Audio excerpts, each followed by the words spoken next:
The elections out there have been called, and we start to see some of where we're going to be at the end of all of this. While looking in at the Lauren Boebert race, we come to find out that she is within 100 votes of her opponent. So we'll be talking about that and what this means and where we go from there. In other news, Maricopa County comes out and addresses the ballot issue that is causing us to not know who's going to be the governor, who is going to be the senator, and who is going to be the Secretary of State. So we'll go over some of that, what that means, and where we go from there. New Yorkers urge Kathy Hochul, now that she has won her election, to get crime under control in New York City. Meanwhile, at the very same time, a theft ring of high-end cars strikes New York City. So we'll go over some of that and what happens there and what that means. And Kevin McCarthy, in true Kevin McCarthy fashion, has already moved to secure the speakership. And there are a few people who aren't in agreement with that. I might be one of them. It is going to be all this and more.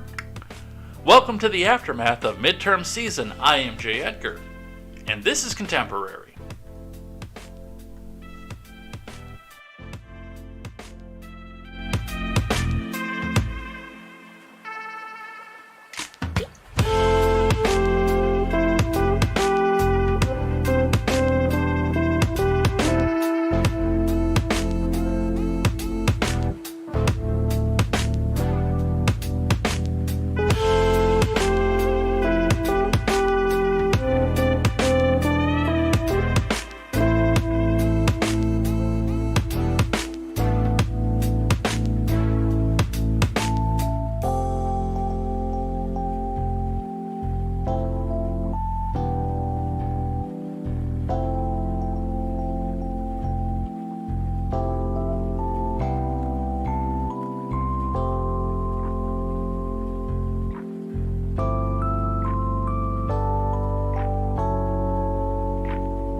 So, a couple things over the last couple days.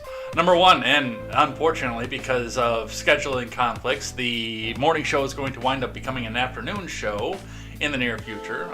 That's one thing that's come off of this. But like right after, or right before all that's set to go down, I find out that Austin Peterson, who I care for and don't care for depending on the day, but Austin Peterson now streams on Twitch right after we're out of here. So we've got a regular raid that we can go to after this. So if you're on the Twitch side, stick around and we'll go right into the syndicated version of Austin Peterson if he is still going off that way. I noticed that he was on there yesterday with his radio show. So, and you know, I'll give some of the attention to Austin. I mean, he's a blue check. He's a failed presidential candidate. But, you know,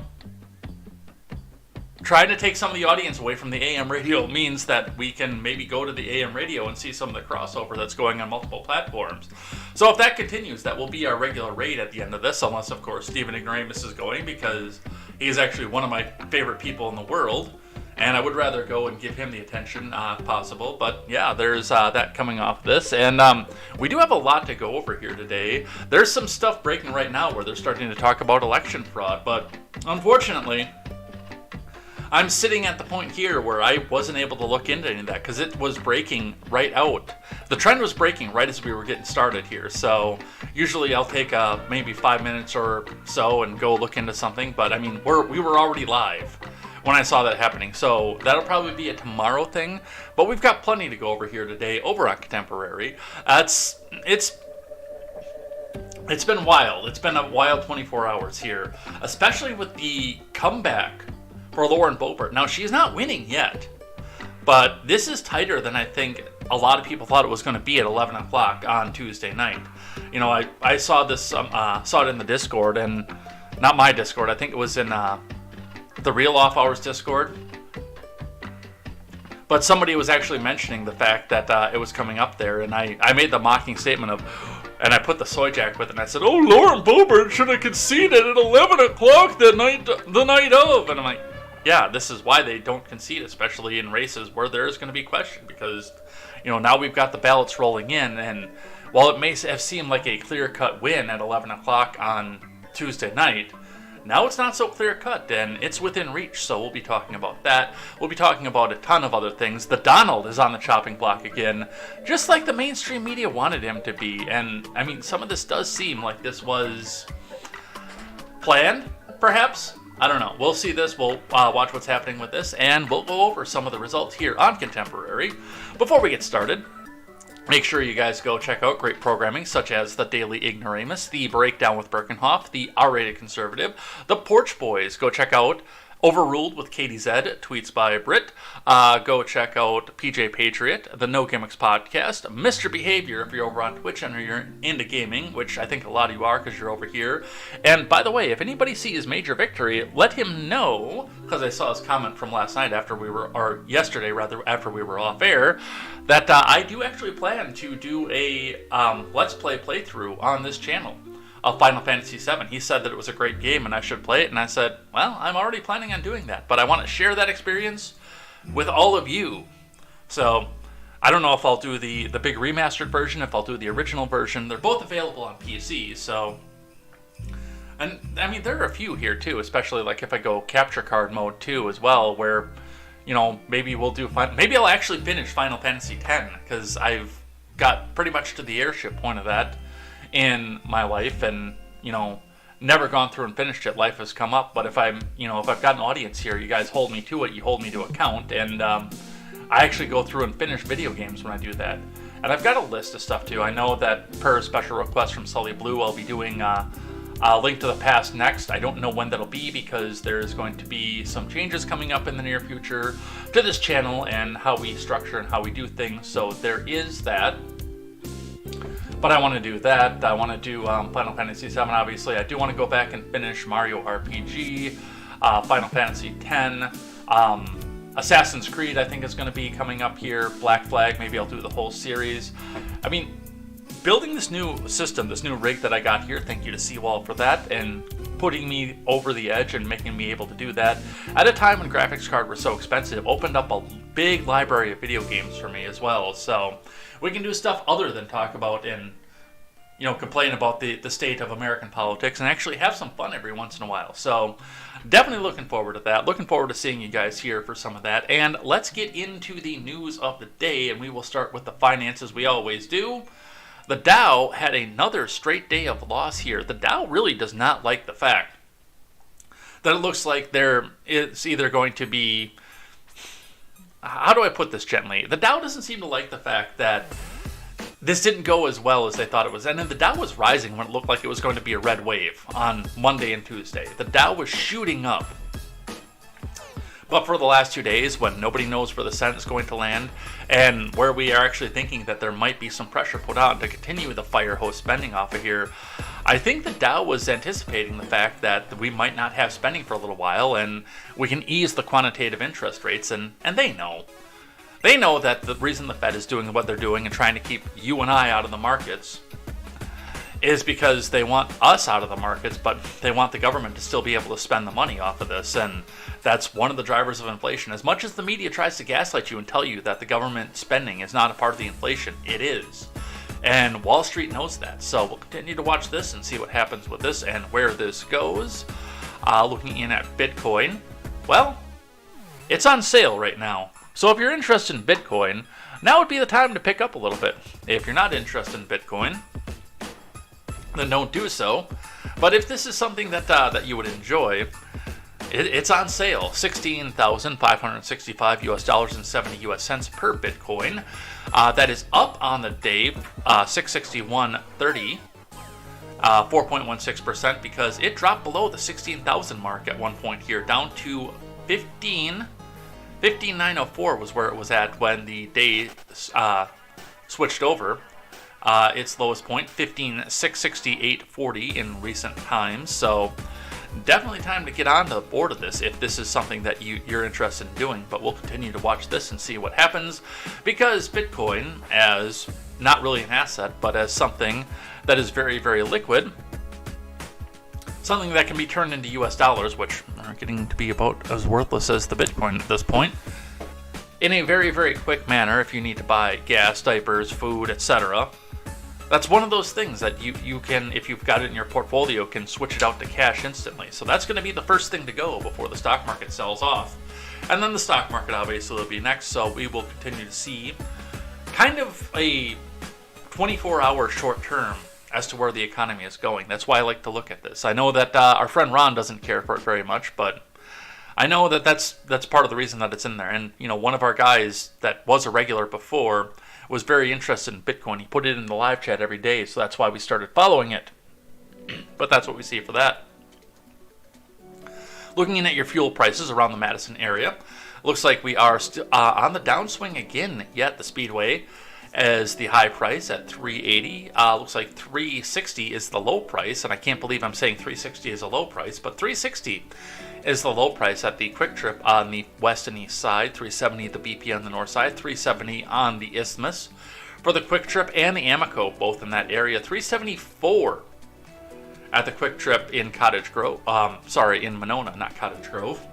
So a little bit of a smattering here, but looking on a downtrend right now, your prices in your local area may be different based on various factors, including your taxes, but the trend lines most likely will look somewhat the same. So that's what we will continue to watch and see as we go with that. Let's see what IBD has to say for the morning. Market DM sees the trading day. Market DM gives you actionable ideas for stocks, options, and crypto right in your inbox. No! Dow Futures CPI inflation report due after S&P 500 breaks key level. Dow Futures rose slightly Thursday along with the S&P and the Nasdaq Futures after a tough day for the S&P and the market rally. All eyes will turn to the October CPI inflation report. The market rally lost ground Wednesday with the S&P back below its 50-day moving average. Mixed election results, Bitcoin continued woes, renewed China lockdowns, and the looming consumer price index were possible contributors.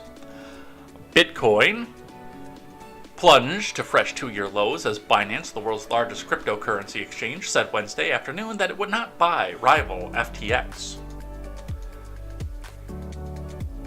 Mega caps didn't help. Tesla plunged below key levels to a 2-year low on Wednesday, with a longtime bull on Thursday decrying the Twitter circus impact on the Tesla brand. Amazon also set fresh bear market lows. Apple had its worst close since June, while Microsoft and Google parent Alphabet fell slightly. Facebook parent Meta was the exception, rebounding after announcing job and spending cuts, but key suppliers fell. Catalyst Pharmaceuticals, Accelerate Energy, Celsius Holdings, and Rivian were the earnings reporting today. Catalyst rose modestly in pre-market action as Catalyst Pharma beat EPS and revenue views. The biotech also implied Q4 sales in line with the consensus. Catalyst stock fell 5.35% on Wednesday, back to around its early entry. Celsius Holdings jumped overnight on strong Celsius revenue growth after energy drink maker fell Wednesday to the lowest level since July. Yeah, the service manager where I work actually drinks a lot of Celsius. I'm a Bang person myself. I enjoy Bang. They say Celsius is supposed to be better for you. Possibly after next month, I will start looking into Celsius and seeing how it performs versus the price point, and possibly I will turn to a Celsius person.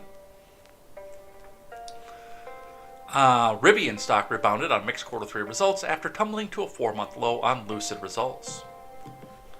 What was EE? Accelerate Energy is not trading after Accelerate earnings topped views. Accelerate stock skidded Wednesday, testing the 50-day line.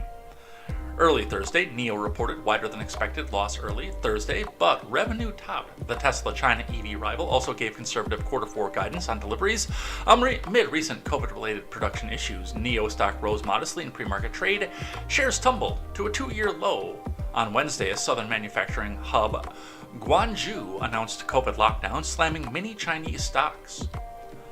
Meanwhile, networking firm Digi International also topped views before the open. Shares were not yet trading before Thursday's open. Digi International stock pulled back Wednesday toward its 50-day line as it works in an ascending base buy point. The October Consumer Price Index will be released at 8:30 a.m. Eastern Time, which means it is out right now. Economists expect the CPI to show prices rose 0.7 versus September. Core CPI, which excludes food and energy, should climb 0.5. The annual rate should dip to 8% from September's 8.2. Core inflation is seen holding steady at 6.6, which again is another gaslight because they're telling you, and I'm reminding you, as they say, this is starting to drop. We're getting it under control. It's starting to drop. Well, keep in mind that you're doing inflation on top of inflation at this point. December of last year was the first time we saw 7+ points of inflation. Do keep that in mind. 7%, rather, not 7 points. So we are 8% on top of 7% the year before, which means we are 15% up from before all this started going crazy. I mean, at some point, there's no place to go but down. There's no place to go off of this. And, if this was, coming back off of 2% last year, I'd be less concerned about the fact. I'd be happier about the fact that it's declining. But in order to get ourselves back to a normal economy, we will need to get to negative inflation at some point, or actually have wages start to rise to the level that they're at. So we'll continue to see what's happening with that and where this goes. On the futures, Dow futures were up 0.2 versus fair value. The S&P rose a quarter, and the Nasdaq climbed 0.4. The 10-year Treasury yield sank 6 points to 4.09, which is still up above 4, which means that the government is begging you to go buy bonds. Hopefully, I'm thinking that this is so they then come out next year and say, oh, well, we don't need to tax the crap out of you. But that's what we see there. Bitcoin traded around 16.5 off Wednesday afternoon's 2-year lows, with FTX's fate looking dire. Crude oil fell slightly while natural gas advanced nearly 3% because it's heating season and people will actually need to use the natural gas. Copper futures edged down. Remember, overnight action in Dow futures and elsewhere doesn't necessarily translate into actual trading in the next regular stock market session.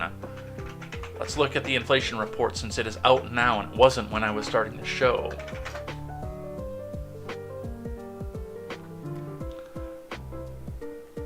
Good news, it's only 7.7% versus what it was the year before. Only 7.7%. From CNN's Alicia Wallace, inflation cools much more than expected in October. Consumer prices rose 7.7% for the year ending in October, according to data released on Thursday. The report was better than expected and surprised investors, with markets surging on the news, but the Federal Reserve still has far to go in its battle to tame inflation. Honk honk, and remember, this is 7% on top of 6.8% the year before. The CPI, which measures the changes in prices for a variety of consumer goods and services, was lower than the 8.2% reading in September.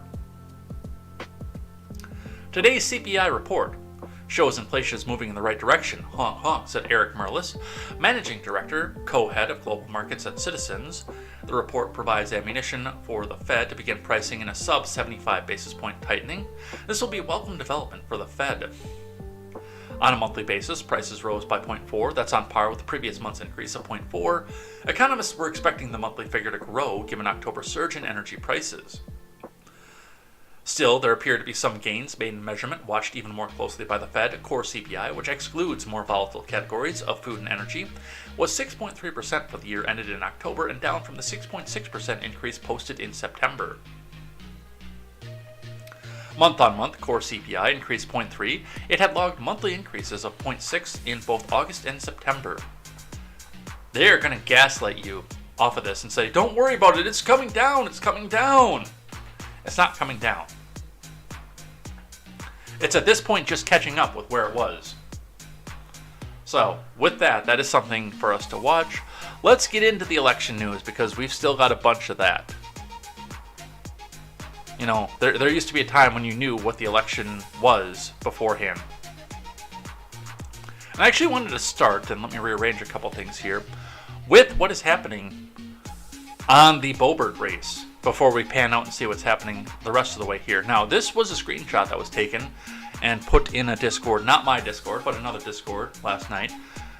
Because, remember, on Tuesday night, there was this huge victory lap saying, they're going to beat Lauren Boebert, she's going to be kicked out of office. They just completely rejected her. She's done, she's finished. Look at how many more votes they got for Frisch than Boebert. And, well, now we see this.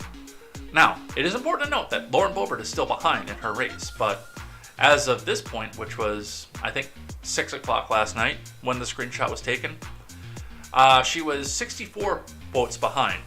A full 64 ballots. Now, more have come in since this picture was in, but I wanted to keep this just in case there was a wild swing in one direction or the other. So I wanted to keep this one here. Panning back out to that full race, we see... let's see, we have to go down to District 3 here. We're still at approximately, what is this? 746 minus 682. 76 votes separate the two right now. With 99% reporting. This could go either way. My thing, if Lauren Boebert comes from behind it all and wins this, I'm going to laugh. And I don't particularly care for Lauren Boebert. I want to put that one right out there and say that. I do not particularly care for that woman. But I do want to see the wailing and the gnashing of teeth that comes with it. My ideal situation in this would be for her to do a come from behind and win by exactly one vote. Exactly one vote separate the two of them. Because someone that will cause her campaign team to tell her, okay, you might have to rein it in a little bit here. You're not a freshman politician. You're not a headliner anymore. Now you're in here for a second term. Temper it a little bit. We've got some momentum here. We can keep this going. And the other side is sitting here ready to come back and snipe this away from you. You do good work. The people want to see you again. But there are enough people out there that want to see you gotten rid of as well. But an entertaining thought nonetheless. Let's actually pull out to the full map and see what's happening here. As we can see, there are only 11 seats that need to be taken for the GOP to take a majority in Congress. And I think there are 11 seats out there for them to take. It's going to be a squeaker no matter what, especially looking and seeing the blue that we have here. Alaska, let me look at this one here. Looks like Mary Peltola is running unopposed, so I don't know why there's just not reporting this as taken, because she ran unopposed. Did she run opposed? Oh no, that was the jungle primary. So she's way out ahead of Palin, rather. Because this is the ranked choice voting system. So we have that. Bring this back out to the full. But yeah, there's definitely enough sitting out here that this could go either way. And there's still a distinct possibility, by the way, that this goes the other way in a squeaker. All they need to do is lead by one seat, no matter which direction, to hold the majority. And hope and pray that everybody stays in lockstep, too. And it's going to be interesting to watch and see what happens with the House at this point, especially if it does go only a couple seats in one direction or the other. To see who holds their party in lockstep and who actually reaches across the aisle, because there are a few people that are on this side of the aisle that I know will reach across and say, you know what, let's just get this done. I mean, this Biden guy's not that bad. Although that's And it does happen on this side over here too. It's just much, much more rare.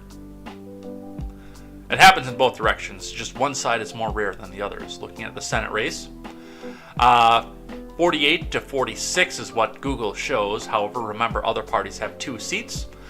I forget who the second one is, but I know one of them is Bernie Sanders, who runs as an independent. But both of the 2 seats that they say other parties have 2 seats caucus with Democrats. So this is a 48-48 race. Georgia is going to the runoff. And what will make you, if you are looking forward to seeing Democrats lose their power in Congress, what will make you happy is that Democrats need to win Arizona, which they're ahead in, and Georgia, both, in order to just maintain the status quo that they have. If either one of those breaks in the other direction, which is a definite possibility in Georgia, Arizona, I'm not sure. We'll see how honked that one is. Arizona could go the other way. Now, Nevada, even with 83% reporting and a comfortable, sizable lead with Laxalt over Catherine, I don't know what Catherine's last name is. I just have 3 letters here. Catherine Cortez Mastro. In that race, I don't know why they don't just call that one, because that one does look like that one's ready to go, and this would be a one where they would concede right away under any other normal circumstance. But it looks like, definitely looks like the 50-50 is wrapped up for sure, with the GOP holding 50. Alaska is Republican working against a Republican right now, so. And MAGA candidate Kelly Tshibaka is currently out in a comfortable lead. Her next available challenger behind her, Lisa Murkowski, is one of those that I mentioned before, who is possibly going to be one of those who will reach across the aisle and act as a Democrat when the Democrats need that extra vote. So it would be kind of nice to see Alaska come back out of play. But it looks like, worst case scenario, we go back to a 50-50 split with Kamala Harris breaking the tie. So we'll continue to see what's happening with that and where that goes.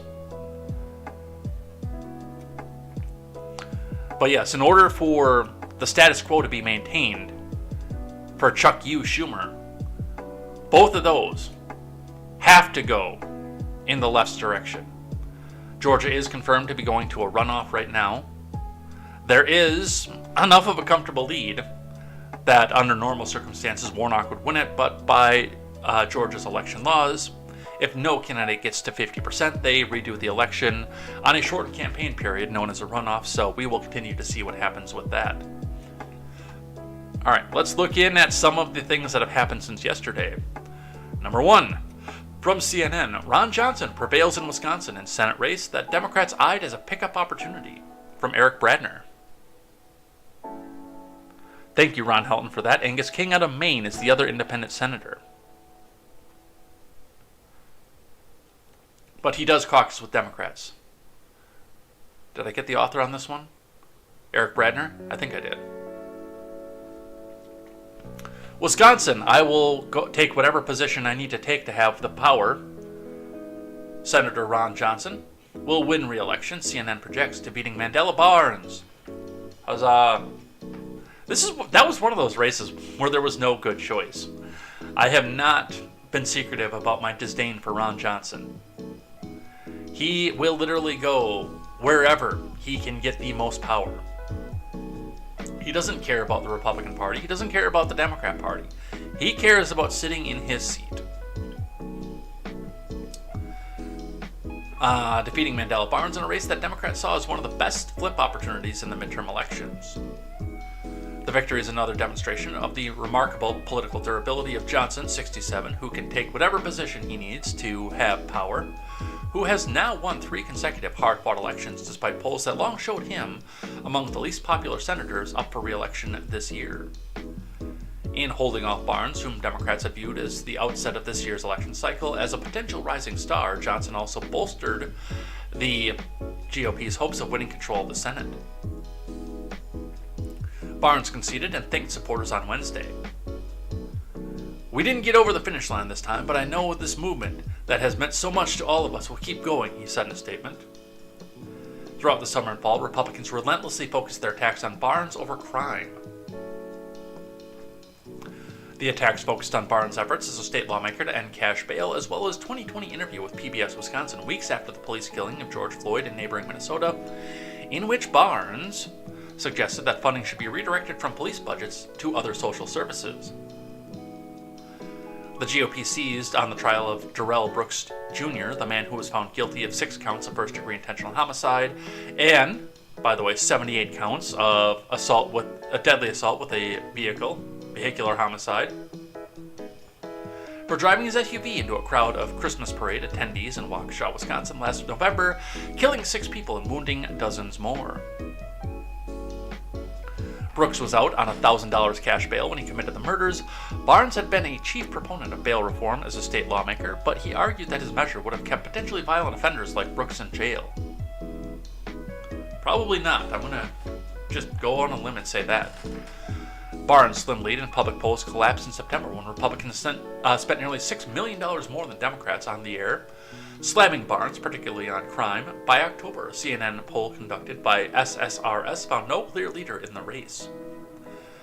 Barnes, lieutenant governor of Wisconsin, meanwhile focused on Johnson's role in the events surrounding the January 6th Selfie Fest on the U.S. Capitol. And that is going to be important, especially as we come into 2024. Now, some things to keep in mind. Looking back at the numbers here, coming back out to the election map. Let's go back out to the House side here. It's still a possibility that the left comes back and picks up enough seats to hold a 1-seat majority. It's becoming increasingly impossible, but statistically right now, it is still possible for our friends to the left to come back and take this. With that being said, the January 6th committee, if this goes the way that statistics are showing that this is going to go right now, is over. However, our friends to the left are going to continue to run on this, especially when they're running against people like Ron Johnson. They're going to continue to run on this as hard and as fast as they can, because it's really all they have. They couldn't run on the economy this time through. But there is a level of January 6th fatigue. People don't care anymore. It's over. They're starting to see the political prisoner aspect of this. And while I'm sure that, they can come back and say democracy is on the ballot and January 6th could happen again, that's what they're going to use for the rest of time as they go. It just doesn't hit and resonate with people the same way that it did. But they're going to continue to try to use that for the rest of the election cycle up until 2024.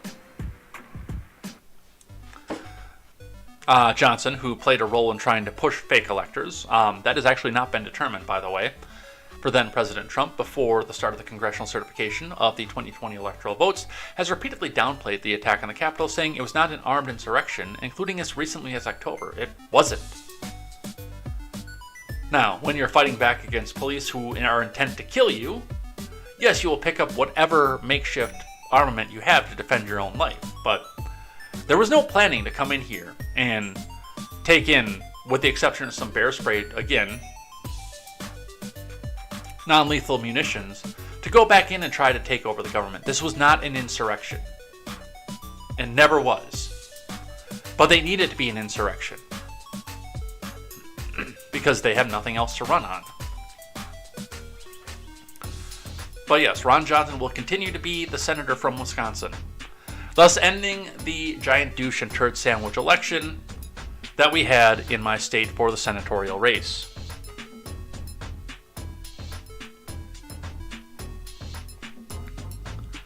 Let's see, what else do we have here? Let's talk about the Fetterman race, which we didn't get to yesterday. James Woods tweeting out, "Liberals having a serious conversation about Fetterman as a potential presidential candidate." And I wish I was joking off of this. Biden, then Fetterman, "We would need interpreters like the UN employees, for crying out loud. This country is lost forever." Ron Ron, did you get control of James Wood's Twitter account? Because this sounds like the same kind of stuff you write in the chat. Let's listen. Fetterman as a nominee at some point for president. I know there's some variables, obviously, just a few. But I just, what he did in the super red, deep red parts of Pennsylvania, and the way that he ran ahead of Biden, as you were saying, ran ahead of Trump. I mean, it just makes you wonder about his future. Fetterman as a nominee at some point for.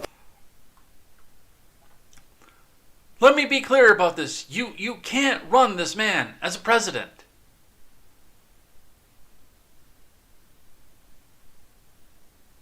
Even pre-stroke, we knew. And I mean, I've heard a couple people talking about this before, and it kind of dawned on me as they were saying this, but yeah, this stroke might have saved John Fetterman. Because you look at his agenda before he had the stroke, and after the stroke, that was what all the attack ads focused on, was the stroke. That might have saved him, because John Fetterman is a radical beyond radical. Radical socialist, radical government intervention in everything, radical government involvement in every aspect of your life from cradle to the grave. John Fetterman is a radical. Now he's a radical vegetable. But he's that reliable yes vote. He doesn't have to get down and do a speech or make anything else like that. Fetterman, go push yes button. We like this legislation. John, go push no button. It's a Republican legislation. That's all that he is.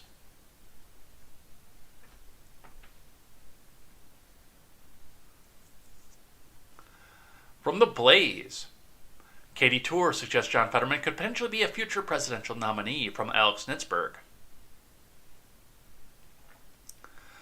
Pennsylvania Lieutenant Governor John Fetterman defeated GOP candidate Dr. Oz in the Keystone State's U.S. Senate election, and media personality Katie Tour already suggested that perhaps the Democrat politician could have a future as a presidential candidate.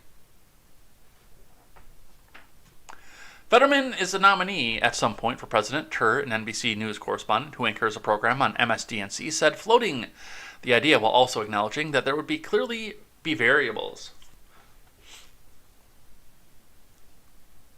I also think he ran everywhere in the state, which is a lesson for Democrats. He left no stone unturned, and he ran as exactly who he is. I mean, I have no doubt that if John Fetterman were sitting here, if he were in a bar, if he were with his family in a restaurant, he'd be exactly the same person. And voters completely see through that. So that is also a lesson for Democrats, too. This is a guy, you know who he is, you know what you're getting, and that ultimately matters in politics. Fetterman as a nominee at some point for president.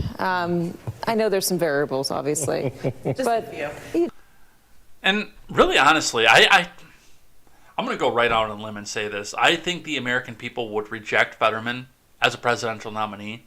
We'll see how he serves. There are talks that, and even the Trojan horse meme that I got a few weeks ago, of the fact that Zoe Fetterman is who's actually going to be holding that seat.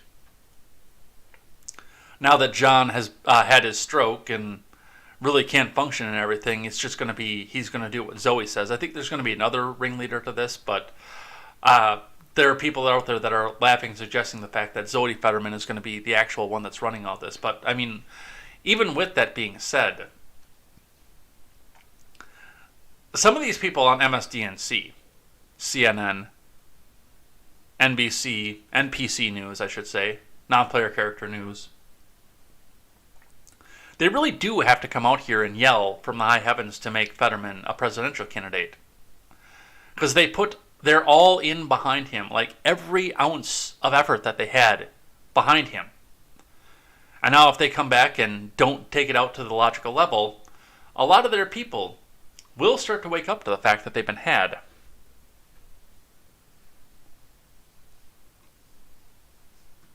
But that's what we have for that.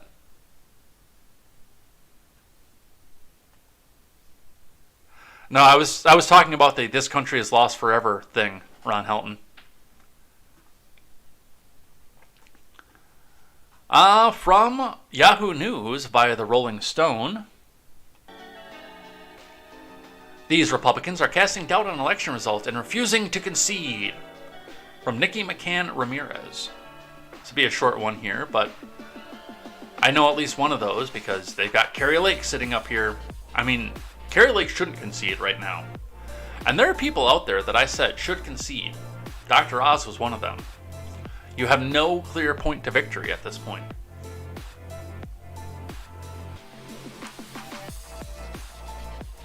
Republicans spent much of Election Day planting seeds of suspicion about the integrity of the nation's election systems. No, that's a lie. It's coming from Rolling Stone, so we know it's a lie. They spent Election Day planting seeds of suspicion about the integrity of Maricopa County's election system. Because it happened to have a problem. On Election Day, on a race that was touted by MSDNC, NPC News, CIANN, and etc. as a must-win for the left. Two races that were must-wins for the left. As the results began to trickle in, GOP candidates made it clear that they plan to harvest their crop, especially in races that remain undecided where the margins were narrow. Carrie Lake, whose race against Katie Hobbs remained too close to call as of early Wednesday, took to the stage in Scottsdale to suggest the election may not have been on the level. 2 minutes into voting, and we are being told, well, you have to go put your little ballot over here into another box, she said, referencing technical issues in Maricopa County voting places earlier on Tuesday. Lake added that the fake media over there tried to tell us that we were wrong for asking questions about our elections. That's what I said yesterday. They're not just going to tell you that it's unfounded. They're going to tell you that you're wildly dangerous if you ask the question. It's the same thing with the Paul Pelosi attack. I'm not going to sit here and deny the fact that it's horrifying that somebody came out and, no matter what the circumstances are, managed to connect a hammer to the head of the husband of the Speaker of the House. The end result of that is horrible. But the fact that they keep changing their story over and over again, and the fact that there are very suspicious details about all of this, tells me that there's more to the story, and yet, if you ask the question, you are a dangerous conspiracy theorist.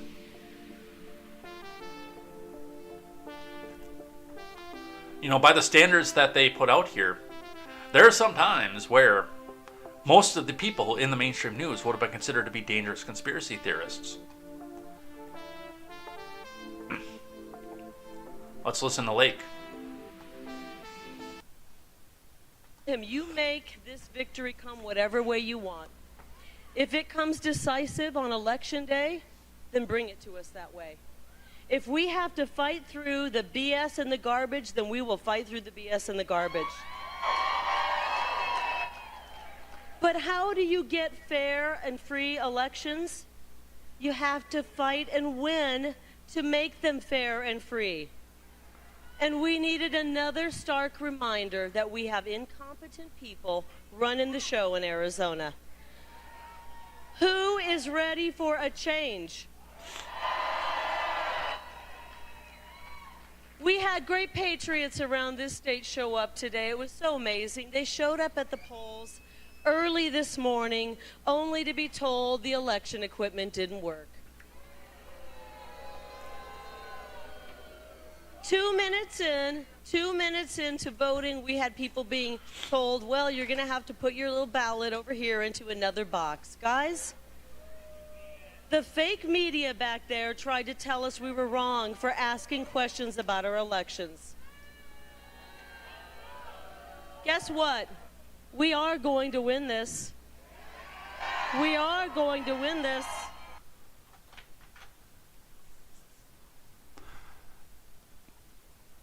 And I don't know if she's actually going to win this. I don't have a crystal ball. But I wouldn't concede just as of yet, especially, and this is the one thing that really gets me, is, I mean, we see this kind of thing in Maricopa County, which had issues in the 2020 election as well. We saw some of the issues here in Wisconsin with the drop boxes and everything else. We never seem to have these issues in safe states. Safe blue or safe red. It always happens to be in these major swing states that we have issues. Elsewhere in the country, Mastriano, the Pennsylvania gubernatorial candidate who spent his campaign pushing 2020 election fraud conspiracies, still hasn't conceded his race despite being called by the Associated Press and trailing Democrat Josh Shapiro by double digits. Have faith, Doug Mastriano said Tuesday in Camp Hill, Pennsylvania. We're going to wait until every vote counts. There's about 30% of the vote still to go. So obviously we got a ways to go. And so, but have faith.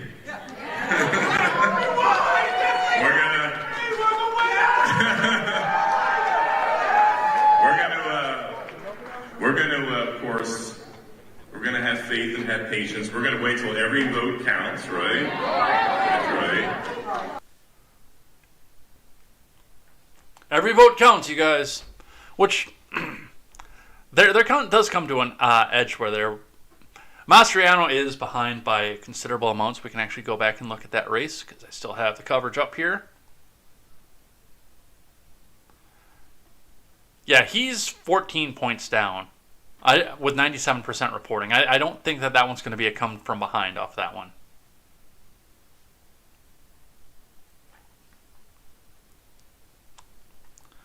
Mastriano was heavily involved in efforts to create a fake slate of electoral college electors in Pennsylvania in an effort to overturn the election results. And, of course, by contrast, and this is a part of the narrative here. We watched this video yesterday, so we're not going to do this one.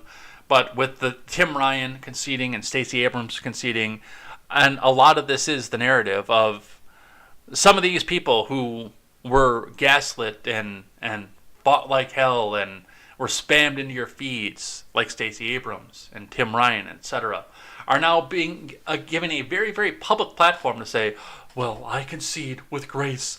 My opponent ran a better campaign, and I'm so wonderful. Look at what I could do that Donald Trump can't do.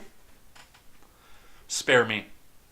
In any other election, you bring out senators and representatives who scream that they object to the results of the presidential election, and you spend 4 years saying Russia stole it. Spare me.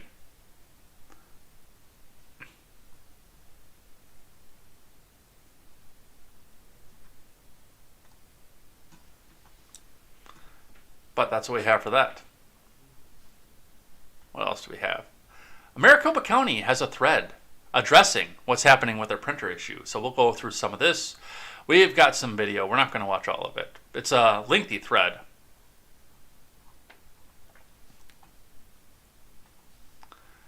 Here's an update thread on the printer issue with some vote counter ballots yesterday. What's important? All ballots affected will be counted securely and accurately. Off-site, with no poll watchers. What happened? An issue with printers impacting an estimated 17,000 ballots, or less than 7% of the election day votes. Some ballots cannot be read by the tabulators because the printers did not produce dark enough timing marks on the ballots. Clear on what box 3 is. These are the ballots, in-person ballots yesterday that were not read into the tabulator. We have approximately 17,000 of those ballots that were in box 3. So we want to set expectations on that. First thing is the team here now is going through the quality assurance on those ballots, making sure that we don't have any double counts, making sure we know exactly what we're looking at here, okay? But to talk about the full number of in-person ballots yesterday, we have about 7% of the total of in-person ballots yesterday that went into box 3. So that's 17,000 ballots is about 7%. Clear on what box 3 is. These are the ballots, in-person ballots. Where 70 vote centers spread across Maricopa County, how we addressed it. County techs adjusted printer settings at affected locations to fix the problem.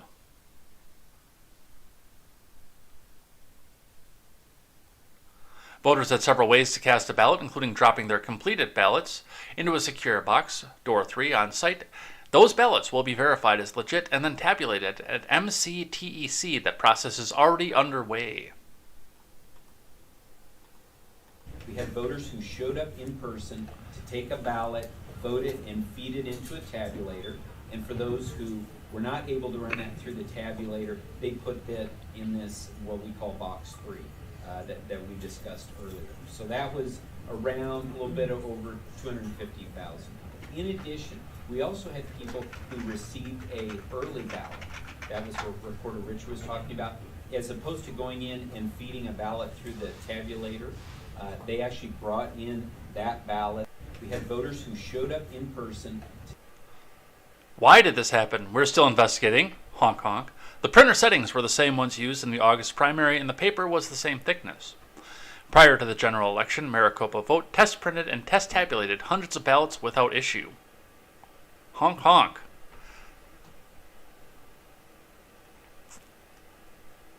What happened yesterday, we cannot have a repeat of. We are already looking very closely at what happened. Obviously, our team was able to come up with a fix yesterday for what happened, so that allowed those vote centers to get back online. But again, we are going to do a deep dive on this. This board will get to the bottom of exactly what happened, and we will do what needs to be done. The board has demonstrated that in the past when we have had issues, and we'll do that again. What happened yesterday, we cannot have a repeat of. We are already looking very closely. So with that, and again, we never seem to see this happen in safe areas. This always seems to happen in tight races, in swing districts, and in districts that are considered to be must win. They talk about the bluing of Arizona, which, by the way, is absolutely happening. Don't get me wrong. People migrating out of California going to Arizona because they're trying to get away from the high taxes, and then going in and voting in the high taxes in Arizona as well. And part of it is for the fact that they're greedy and they just want to try to keep some of their own money, and part of it is because they do.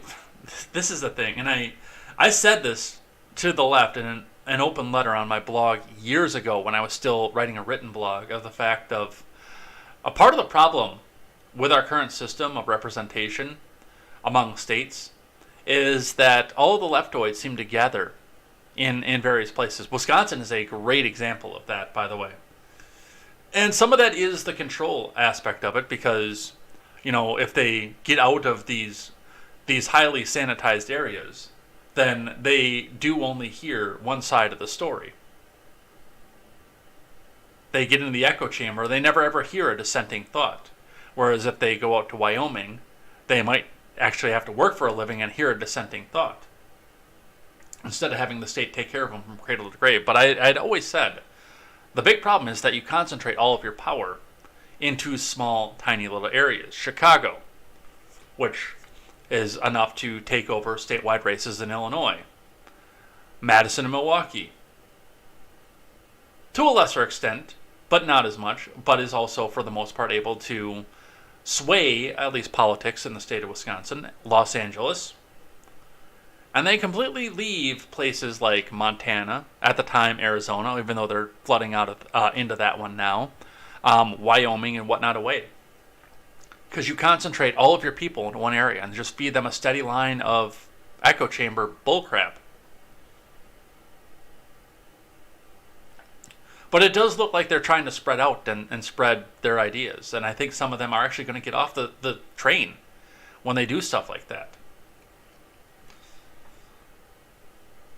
But as far as Arizona goes, yeah, I don't buy it. The blame game begins. Our friends over at Midas Touch. Dear Republican Party, drop Trump, drop MAGA, drop election denialism. Stop attacking our institutions. Stop spreading conspiracy theories. Stop the political violence. Stop taking away our rights. Let's debate actual policy to solve our nation's problems, which means left-wing policy. Stop doing all the things that your side wants you to do and start debating the things that we want to do to save our democracy. Styx comes out and says, just please go back to supporting milquetoast Romney Bush neocons, please. Which, I mean, in and of itself is a translation of, please bring back Republicans that we can control by calling them racist. Like Paul Ryan, which we've got a story about Paul Ryan set up for tomorrow. I just found that while we were watching some of the Maricopa videos here.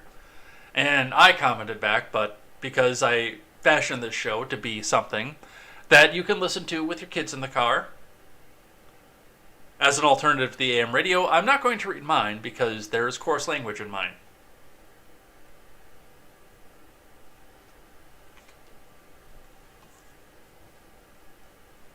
You can see it on the screen, but I'm not going to read it out loud. There might be little ears listening.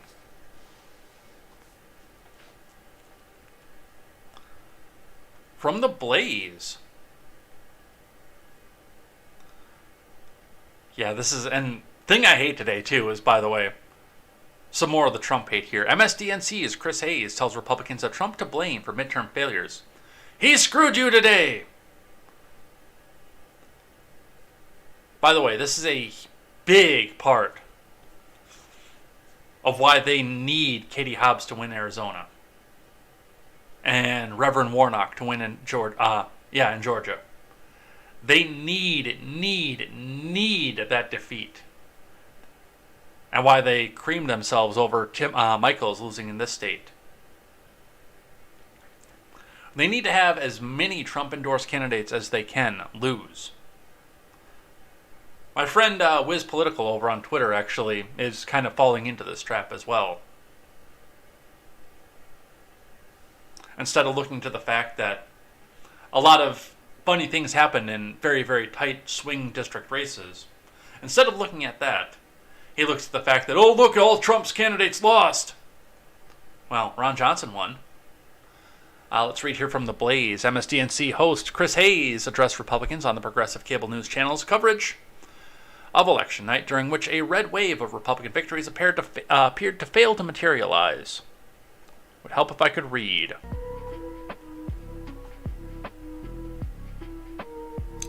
Hayes was on DNC's election night panel when he commented on the lack of expected victories by Republicans and pinned the blame partly on failed endorsements by former President Trump.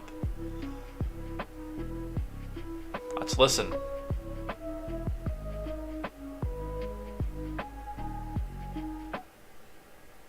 To your point about fretting, I just want to say this because I do think that I think part of the fretting is the 2016 PTSD. Like people thought, I mean, really, like it was like that was a seismic event in the history of American politics, in the history of the world, in the history of American democracy, right? In this room, like me telling James Carville during break, like, I don't think Hillary's going to win this. Like, I'll never forget it. OK, I think that goes both ways. Democrats have this sort of this insecurity, right? Yes. I think Republicans still ascribe to that man this totemic power that he does not have. Yes. He doesn't have some magic power. I'm telling you, Republicans. What camera am I looking at? He doesn't have a magic power. He is unpopular. He screwed you today. Screwed you. It's not the full story. I totally agree, but it is part of the story. And the sooner you dump him, the better it is for the Republican Party and American democracy. Full stop. And that's some of the sentiment now. Now, I'm actually going to point out the fact that I don't watch mainstream media, so I don't know what they did on MSDNC other than, clips like this when they pop up for Contemporary. But I'm not one of those that sits glued to the television and watches and waits for them to say, oh, Trump, he said Trump, oh, he said Pelosi, oh, he... And there are people out there like that.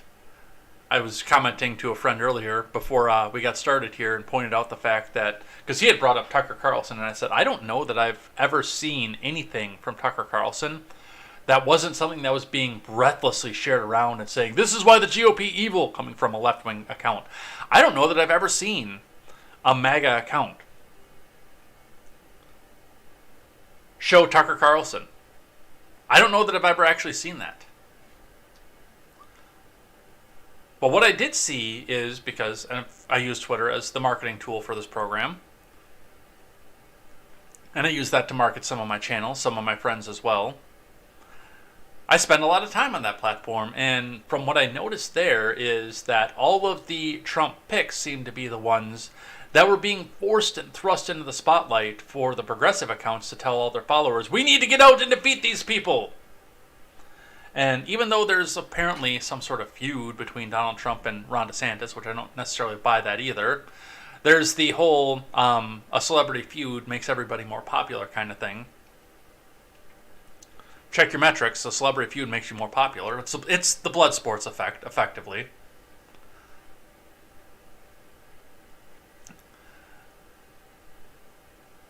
But as far as, like, Kari Lake,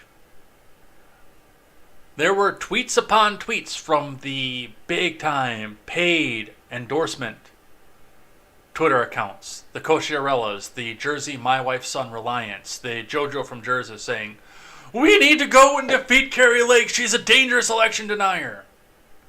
Ron Johnson was a big one, and yet he managed to win. Tim Michaels, especially being in Wisconsin, he was recommended a lot. They spent probably millions of dollars just in Twitter accounts retweeting unfounded conspiracy theories about Tim Michaels. Dr. Oz was a big one.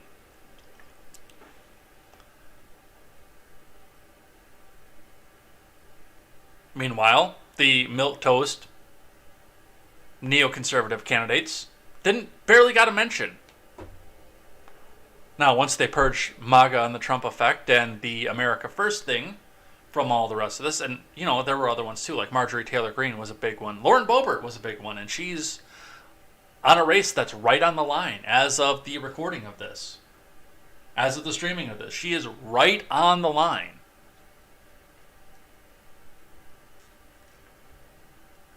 Because the focus was on the people that were endorsed by Trump. They put more advertising to get rid of them and keeping the safe neocons who will just cower away when somebody on the left calls them a racist. You know, they barely got a mention.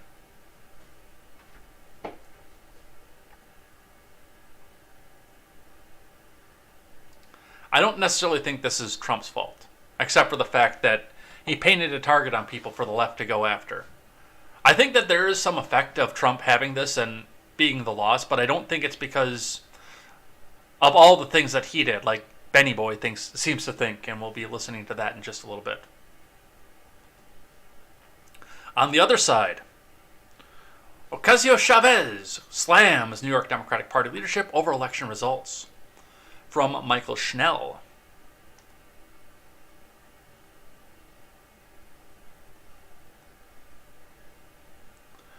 The Honorable and Venerable Alexandria Ocasio-Chavez, D-Twitch, slammed New York State Party leadership on Wednesday after election returns showed the Empire State trending to the right, calling on the president of the group to resign.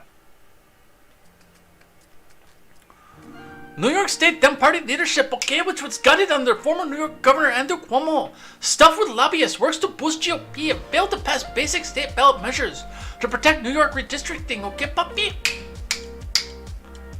Must be accountable, Ocasio-Chavez wrote on Twitter. Which is hilarious because New York City redistricted upstate New York. Just like what they do in Illinois. Or Chicago redistricted downstate.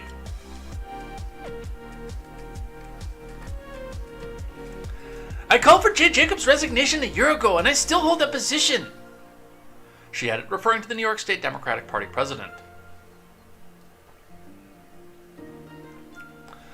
Chavez was responding to the graphic from the New York Times, a former newspaper, that compared the votes cast in the Empire State's gubernatorial race this year to the 2020 presidential election.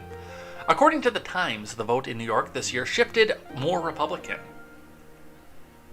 Kathy Hochul, however, still fended off a challenge from Lee Zeldin, securing her first full term as chief of the Empire State after assuming the role following Cuomo's resignation over sexual harassment allegations. In a subsequent tweet, Ocasio-Chavez posted the link to an article from October 2021 that detailed Jacobs being under fire for making an analogy involving former KKK leader David Duke. That month, Jacobs argued the party does not have to endorse a candidate because they win the primary, offering a scenario where Duke won a Democratic primary in New York.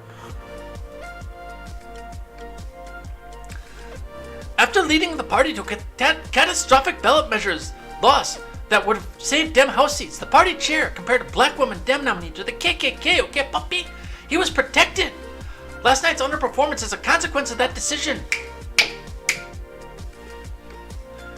And in a third message, the communist lawmaker said, last night's New York underperformance is a testament to years of prioritizing calcified machine politics, which you are a part of, and favoring overperformance strategy and organization, okay?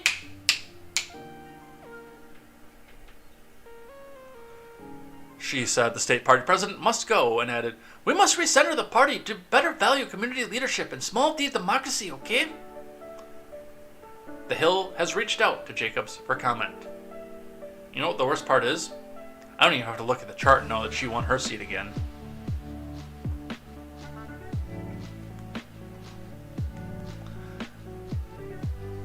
From KTLA 5, Los Angeles mayor's race, Caruso holds slim lead over Bass.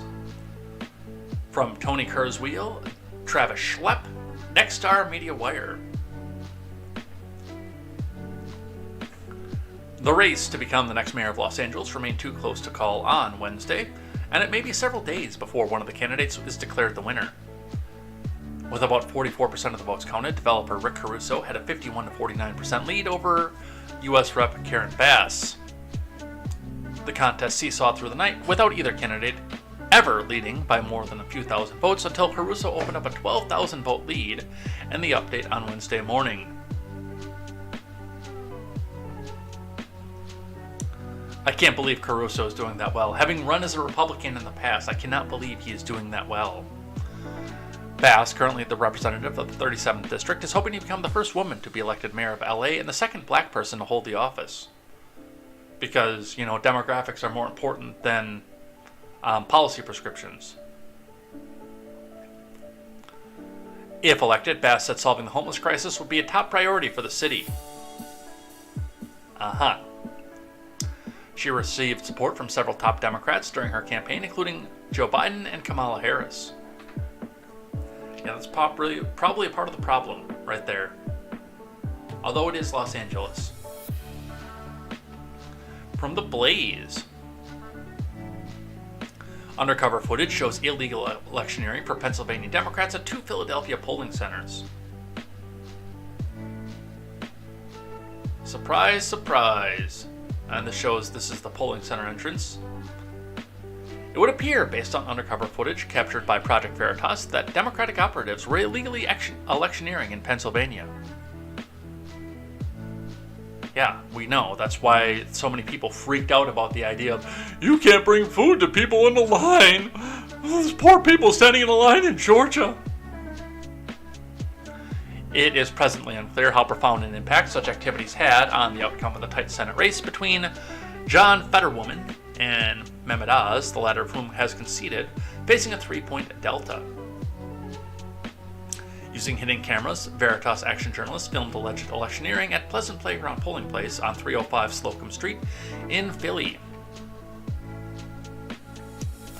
Pennsylvania's election code expressly bars partisan actors from seeking to influence or persuade voters and soliciting votes in or near polling centers. According to the National Conference on State Legislatures, campaign materials, signs, banners, and other partisan literature are similarly prohibited from being inside or within 10 feet of a polling place in the state. Yeah, and we talked about this on, Tuesday, I think. Tuesday or yesterday, I don't remember, but one of the freakouts on the left of a poll worker who was wearing a MAGA hat, which I said at the time he shouldn't have been doing. It probably didn't warrant as much of a freakout as it got, but he still shouldn't have been doing that. If he was a poll worker, expressly partisan things should not have been on his head. Two things can be true at once.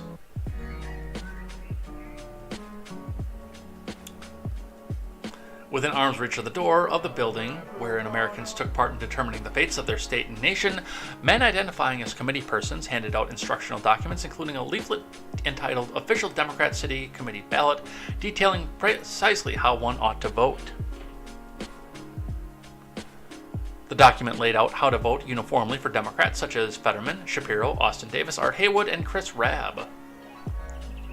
The document, which indicated it could be taken into the voting booth, also instructed readers to vote yes on all the questions.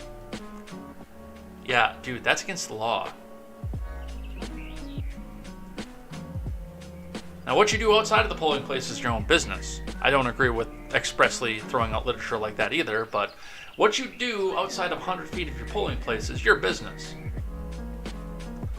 But if you're within arm's reach of the door, no, that crap don't fly.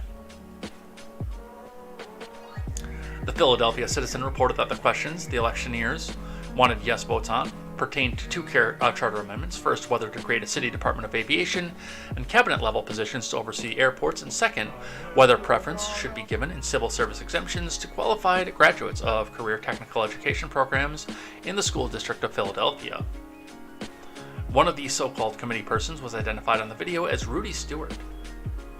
Stewart can be seen in the video running the undercover journalist down the ballot, apparently trying to persuade the journalist to vote Democrat. He intimated that voting for Democrats is for the common man, for the poor people. Yeah, that's been a thing since I was a kid.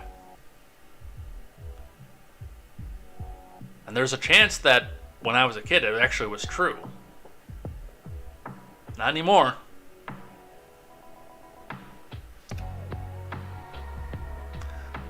Stewart also suggested that we're scared of him, referring to Mehmet Oz. These guys are scary.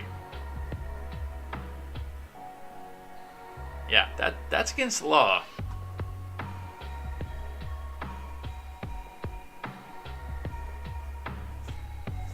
From the New York Post, New Yorkers beg newly elected Governor Hochul to get crime under control. From Jack Morfitt, Ruvon Fenton, and Mark Longariello.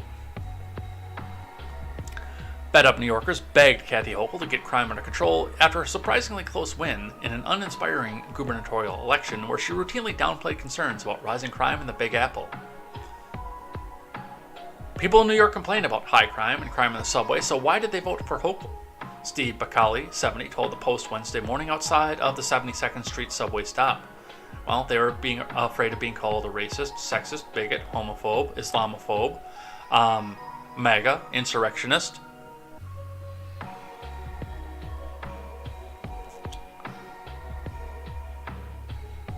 Now that Hochul has won, her priority needs to be to do something about crime in the subway, he added. Hochul has the power to clean up the subway. I just hope that she does. Well, I think that would be Eric Adams' jurisdiction first, before Hochul's. So I would look that direction before I went to Albany, if it was me. Even Hochul supporters are pleading with the incumbent Democrat who took office on August 2021 to wise up and take action. I'm happy that Hochul won, but I don't want her to think winning gives her a pass to keep things status quo, strap hanger Michelle Brack said. Well, she probably is. And the irony of this is that, at the same time, from the blaze, Ring of Thieves steals 26 luxury vehicles in big New York City car heist, the second incident within a month. From Candace Hathaway. Police reported that on Sunday evening into early Monday morning, thieves nabbed 26 vehicles from a luxury car dealership in Queens. According to the New York Police Department, the suspects targeted a dealership in Queens Boulevard and Nealon Street in Elmhurst. To pull off their heist, the burglars first cut power to the Carcerry Queens dealership to prevent their criminal activities from being detected on the property's surveillance cameras. NYPD reported the thieves then broke the locks on the security gate to gain access to the car lot. Once inside, they broke into the dealership's office to obtain the vehicle's keys. Throughout the evening, the criminals returned multiple times to transport more vehicles off the property. New York Police Department reports that the crooks drove away with 26 luxury vehicles, said to be worth hundreds of thousands of dollars. Probably each. And we are dealing with professionals here. As you can see, no damage to locking mechanisms, ignition cylinders, or any of the vehicle's electronics. And as you can see, these are not Honda Civics. Law enforcement reported that on October 13th, a Mitsubishi dealership on Liberty Avenue in Jamaica had 19 luxury vehicles stolen from the lot. In that instance, the criminals used similar tactics to gain access to the property. Police determined that the thieves drove off with monetary equivalent of over $800,000. That's a lot of Mitsubishis.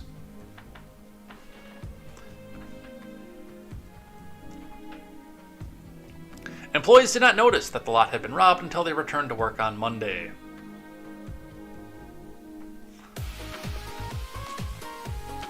Look, I don't know what make this this dealership sells. Let's look.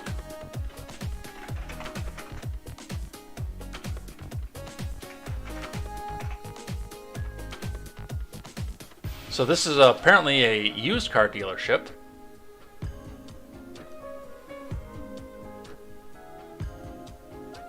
Let's look at their website and see what it is that they sell.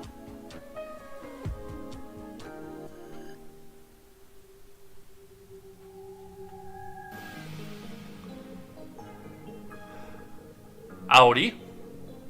Lots of Audi. BMW. Some Chevrolet, so I mean this is not completely high-end. A 2017 Durango, number 95.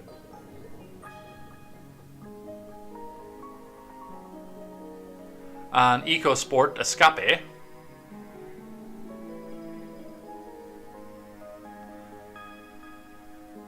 Okay, so this is not exactly what I was thinking when I saw, you know, this is, oh, high-end cars. I was thinking of the fact that they were going in and grabbing, like, Porsches and stuff like that and driving them up off the lot. This does seem to be just regular pedestrian vehicles. So I was about to say, well, even still, though, if you just keep coming back to the same dealership with the power out and leaving with another car and nobody says anything, nobody does anything, and the New York Police Department just doesn't even bother to show up, you're coming to a point where crime is just too common in the city. And it's time for Hochul to do something.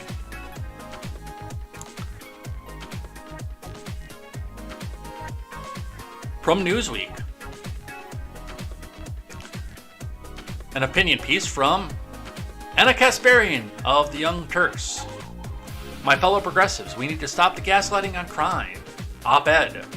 The opinions expressed in this Newsweek article are the opinions of Anna Kasparian and not necessarily the opinions of Newsweek, Contemporary, Turns of Pages Productions, or your host, Jay Edgar. Let's read.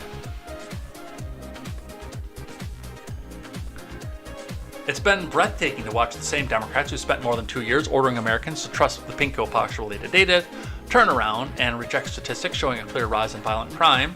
A crime wave may not be convenient for the party in charge in the countdown to Tuesday's midterms, but that doesn't make it any less real. The FBI's newly released annual crime report, which isn't even complete, estimated that 2021 saw 22,900 murders, bringing the nation's homicide rate to 6.9 per 100,000 people. It's the highest number in almost 25 years, following a 30% spike in homicides between 2019 and 2020. Cities like Philadelphia, New York, and Los Angeles broke annual homicide records, and there's been an uptick in other violent crimes like armed robbery and aggravated assault.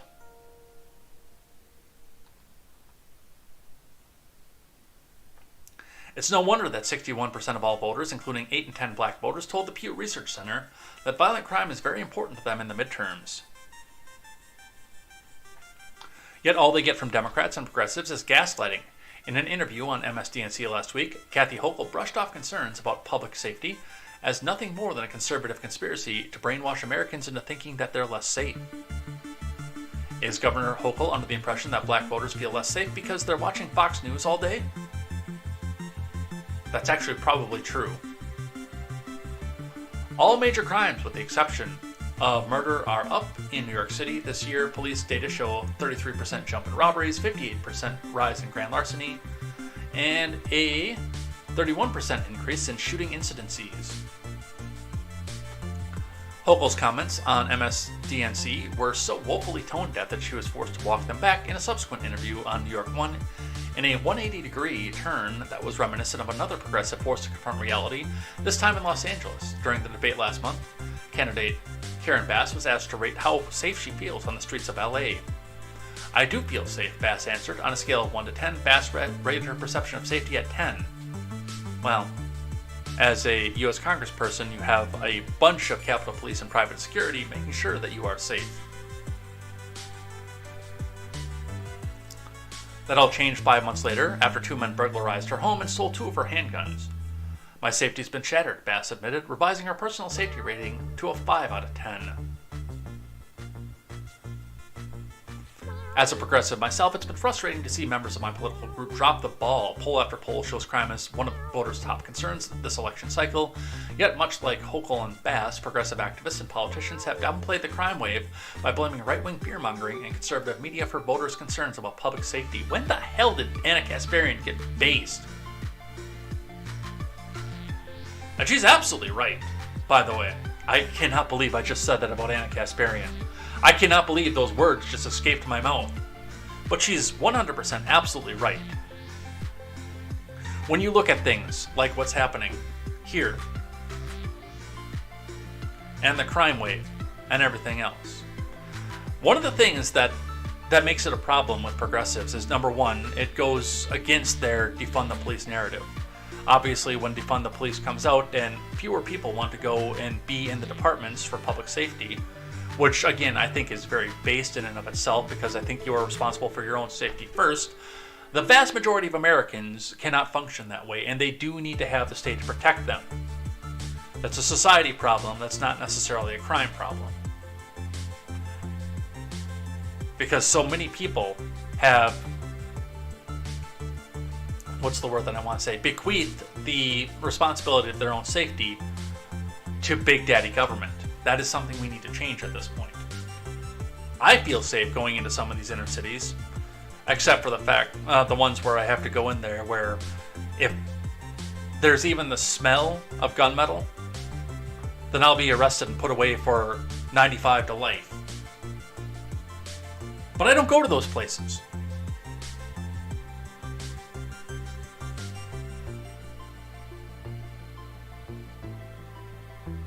But the reason they gaslight on you is they did, and they are on record, the internet remembers forever, on record saying that defund the police is it's their thing. It's what they believe in, and it's what they're going to take forever. There's a reason, Anna, that they're doing this. You're absolutely right that they can't be doing this, but there's a reason that they are. They made their bed, and they're trying to sleep in it.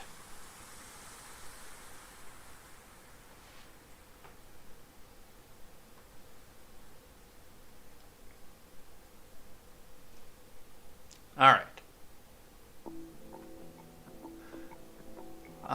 We are going to be having to cut it off at some point here, fairly soon.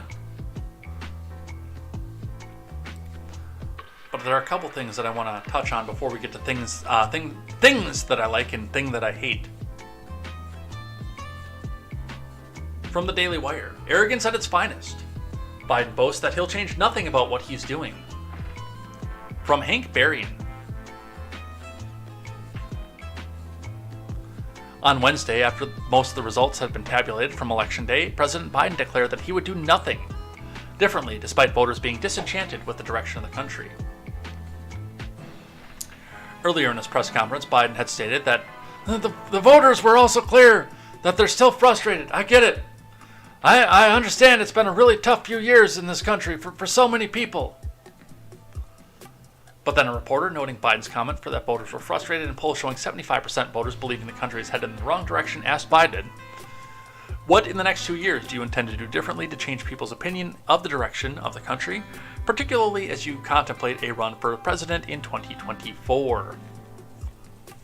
Nothing, man, because they're just finding out what we're doing. The more they know about what we're doing, the more support there is.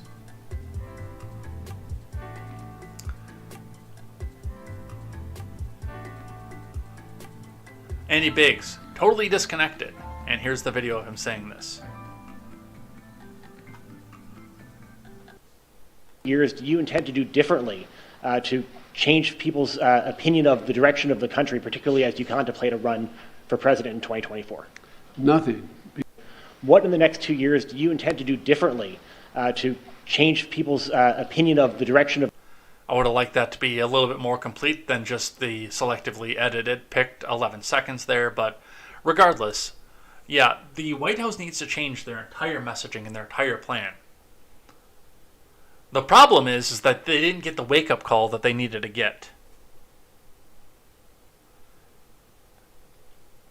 I hate to say this, and I really, really, really hate to give the GOP credit or advice or anything else like that, because I'm not a Republican. I never have been. I tend to side with them right now because they're more apt to be the ones promoting ideas of leave you alone. But I also know that that little corner of the Republican Party sitting back there, like my friend Seawall seems to fantasize about, saying, yeah, we might get out to a time where the local sheriff comes out and knocks on your door and says, I noticed that you weren't in church today. Is everything okay? I know that aspect of the Republican Party exists. And that's why I've never been one of them. Whether or not I go to church is my own damn business.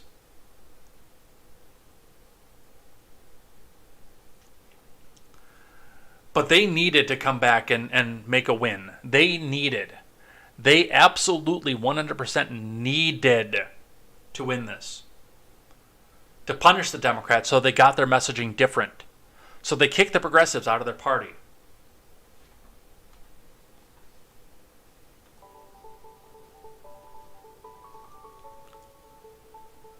Let's see, what else do we have? 917. Let's do McCarthy tomorrow. And we'll do the DeSantis stuff tomorrow too. I want to touch on this one. Do I have time to do that too? Because I probably will go on a rant for that too. We might have to cut it at this. Just because all the rest of the stuff that I have up here is big rant material. And it is already 9:17. So yeah, let's go ahead and cut this here. And we will do a thing that I like. We'll stop it a little bit early. But yeah, we'll go to thing that I like and thing that I hate at this point. So, thing that I like today, first off, Kristen, Special K, over on Twitter, who is a great follow if you don't follow her already. She's blue check now. She paid the $8. Put this video out, and I mean, you've already seen it here. It's already been spoiled, but she just puts this out, and this is a rough start for the marriage. Dude, it's funny. It really is. And we sometimes, after everything that we're doing here, need a little bit of humor off of this, but I'm going to tell you right now, if you are not athletic enough, and you know you're not athletic enough, to pull the swing dance move in front of everybody with cell phones out, maybe you shouldn't do this, but let's watch this one. With sound this time. And down. And a suplex to finish it off.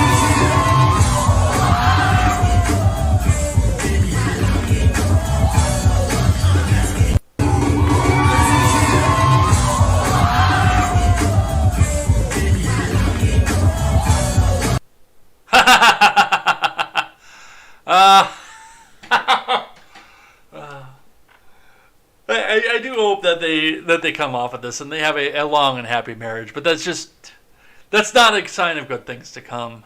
I hope that's not a bad omen. I hope they have many years together and have 20 kids and raise all 20 of those kids. But yeah, from that,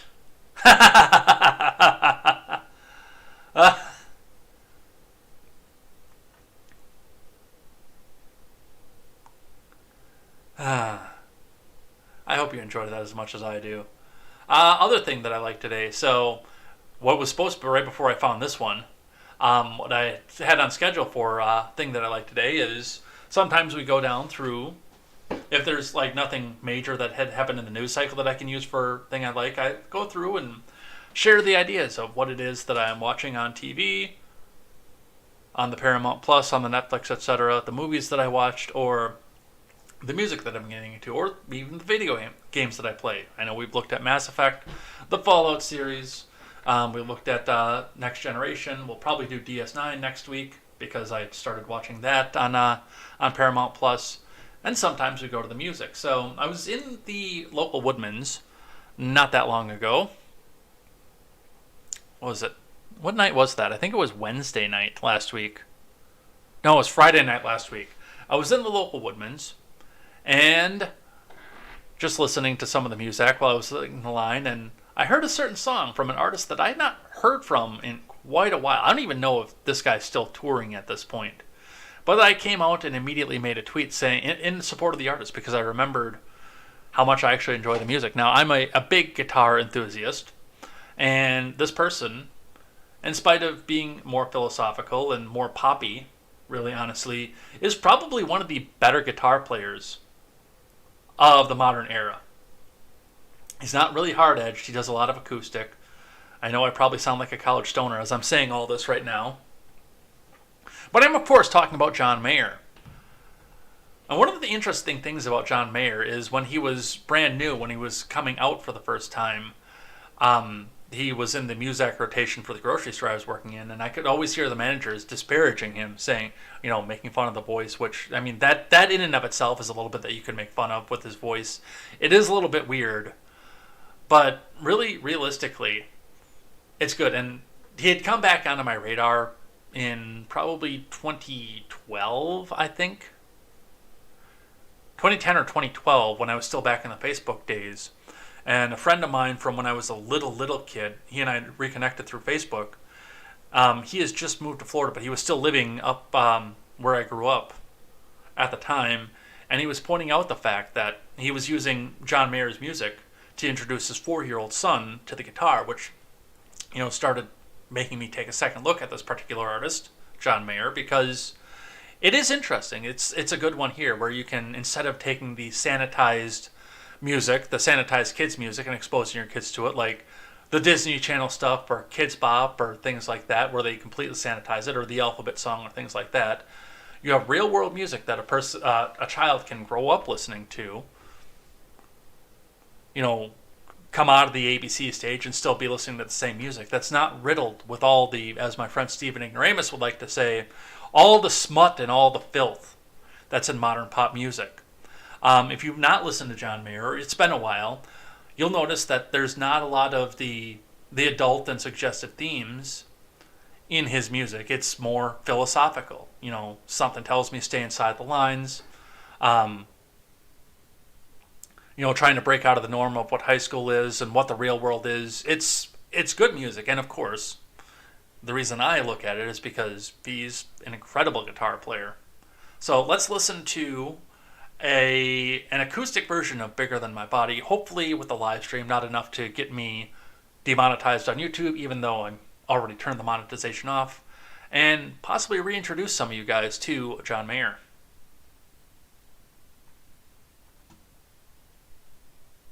Is to Meet the Press will be here on Sunday. Accompanied by David on acoustic bass, John Mayer with Bigger Than My Body.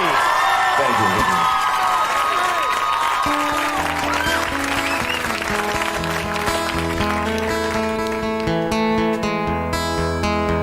This is a call to the colorblind. This is now you. I'm stranded behind the horizon line. Tired of something true. Yes, I'm grounded. I got my wings clipped. I'm surrounded by all this pavement. Guess I'll circle while I'm waiting for my fuse to dry. Someday I'll fly. Someday I'll soar. Someday I'll be so damn much more. 'Cause I'm bigger than my body gives me credit for. Why is it not my time? What is the more to learn? Yeah. I shed my skin, I've been chipping in. Never to quite return. All right, John Mayer. If you haven't checked him out for a while, and again, I don't even know if he's got new music out. I would honestly say it's probably been since 2006 since I've heard anything new from Mayer. But if you haven't checked him out for a while, go check him out again. Give him another listen. See if that's something that you might enjoy again. Especially once the social stigma of listening to that kind of music is out, as we've gotten older and like, oh, you can't listen to pop. That's all poppy. Now, for a thing that I hate, and this does go back into the electioneering side of things. You can see that I've got my Spotify up and I've got it queued up because we're going to listen to this. I disagree with a lot of what mainstream pundits are saying right now, a lot of what Midas Touch is saying, a lot of what MSDNC is saying, and what a lot of the people who shill for neocons but begrudgingly came out and said, okay, well, now I support Trump. What they're saying now, because it does look like they're trying to put him into the crosshairs. Do I think that Trump was the end-all, be-all, and the answer to everything? No, I do not. Do I think he's as bad as people like Shapiro are trying to make him out to be at this point? No, he's not. The thing you have to remember about Donald Trump was that he was a mild reformer who did surround himself with a lot of the neoconservative people that Ben Shapiro would like. But I queued up a point of this episode. I queued up this point because I was listening to this, and I tweeted about this yesterday. Because, I mean, you heard it during the primaries in 2016. The utter disdain for Donald Trump that Ben Shapiro had, but he turned around and he kissed ring. From 2017 on to 2021, and even beyond. Even as far as recently as the Mar-a-Lago raids. Because I occasionally I listen to Shapiro on and off. I don't necessarily care for him, but especially if there's something major legal like the Mar-a-Lago raids, I do defer to his understanding of the law as a Harvard and Los Angeles lawyer. I defer to that. But just after the midterms, I'm like, I got to hear this because there's so many people that are doing the Trump blame, and well, I'm going to be completely honest. That's exactly he did exactly what I thought it was going to be. Except for I didn't think that I was going to hear a 5'4" Jewish man come in his pants on a podcast like we heard from here. So let's listen to what Benny Boy here has to say about the Trump effect in the 2020 election, or 2022 election, rather. I'm sorry.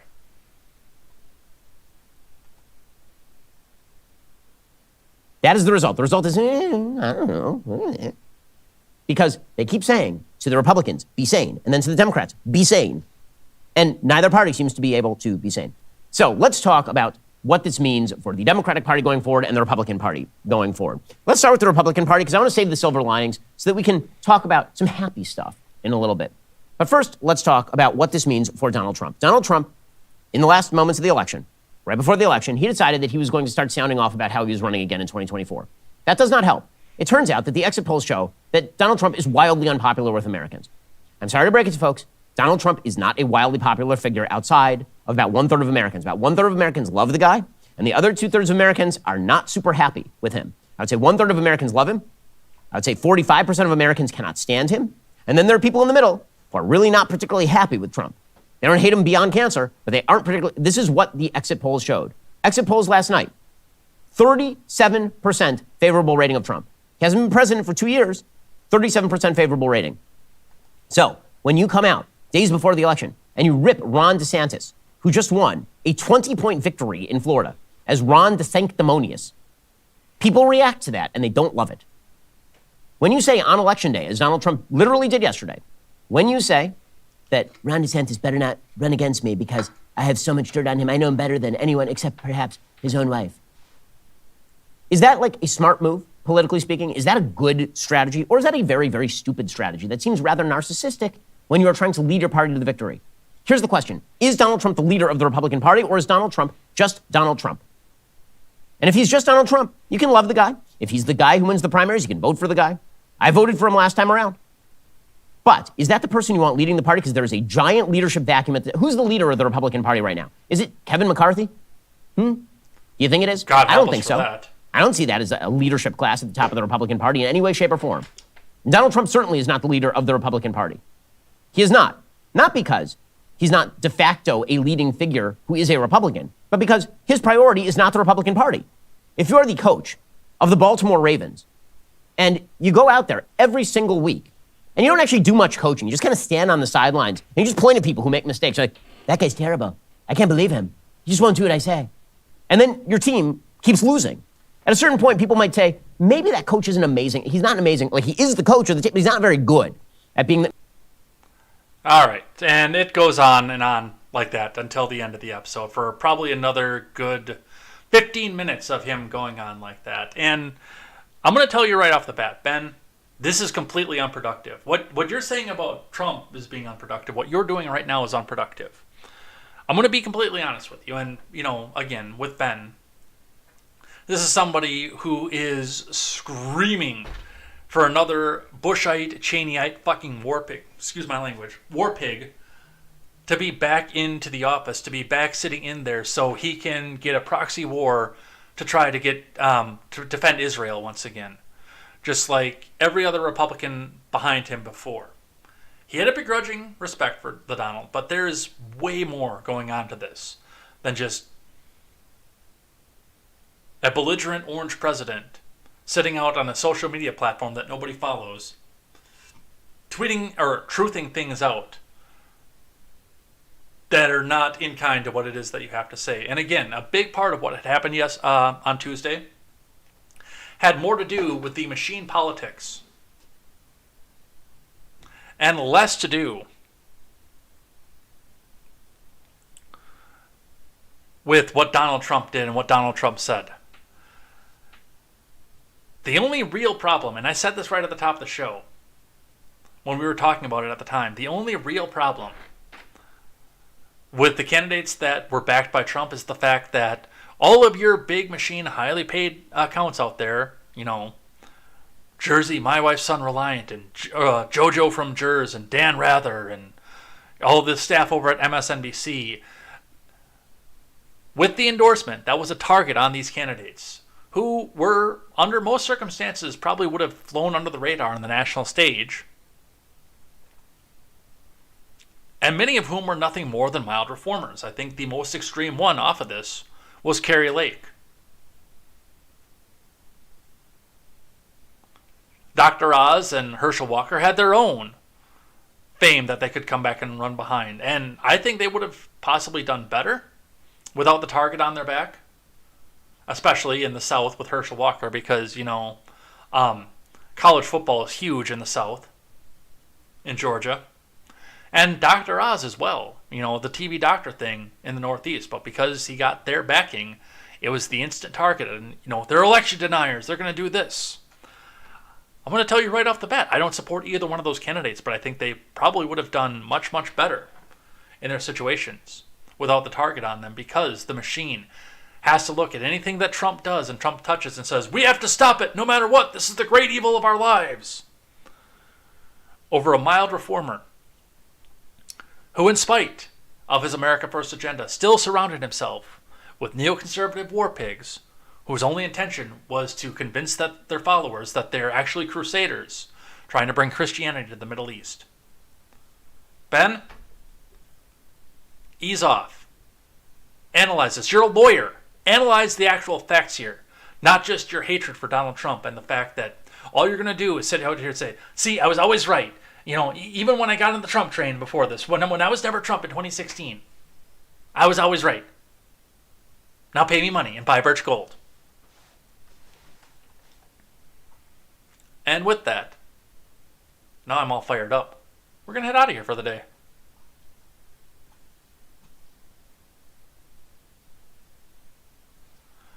Where's the outro music? There it is.